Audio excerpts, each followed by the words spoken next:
Il y a de nombreux mythes entourant le fait que les patients ont besoin de prendre de l'insuline, en particulier pour le diabète de type 2.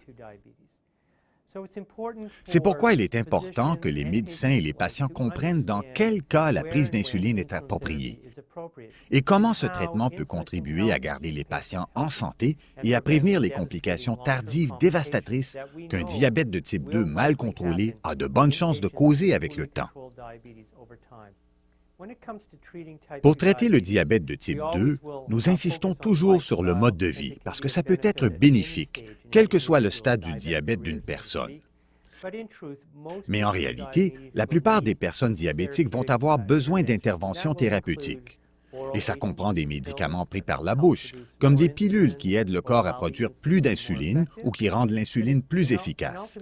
Mais de nombreux patients finissent par avoir besoin d'insuline à cause du déclin progressif de la production d'insuline. C'est l'évolution naturelle du diabète de type 2. Quand on prescrit de l'insuline pour la première fois à un patient, on commence souvent avec une dose par jour au coucher d'une insuline à action prolongée, dans le but de contrôler tous les taux de sucre pendant le jour. Parfois, ça ne suffit pas. Il faut alors ajouter une autre approche thérapeutique, et ça signifie ajouter une insuline à courte durée d'action avant les repas, pour faire descendre les taux de sucre jusqu'à l'objectif.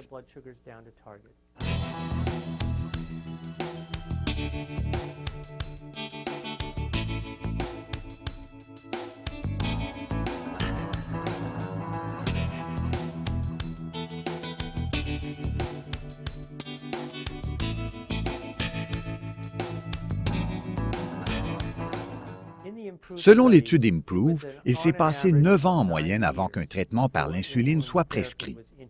Et l'étude a révélé que le contrôle global de la glycémie était pas mal médiocre, puisque le taux d'A1C moyen était de 9,5 % quand les patients ont finalement commencé à prendre de l'insuline. L'étude IMPROVE nous a appris qu'en fait, les 3/4 des patients, c'est-à-dire 75 %, n'atteignaient toujours pas l'objectif recommandé, même 1 an après avoir commencé à prendre de l'insuline. Autrement dit, il y avait une inertie clinique et le traitement par l'insuline n'était pas intensifié suffisamment pour que les patients atteignent l'objectif. Et on a vu que pour la majorité de ces patients, c'était toujours le cas même 4 ans après le début du traitement. L'un des défis rencontrés, surtout en première ligne, c'est la confusion sur la manière d'ajouter une insuline à l'heure des repas. De récentes études ont suggéré une approche très simplifiée, qui est la suivante. Une fois que les patients prennent une insuline basale à action prolongée et que c'est clair que les taux de sucre restent trop élevés pendant le jour, en particulier vers la fin de la journée, l'approche la plus facile et la plus simple est d'ajouter une seule dose relativement modeste d'une insuline à courte durée d'action, au plus gros repas de la journée.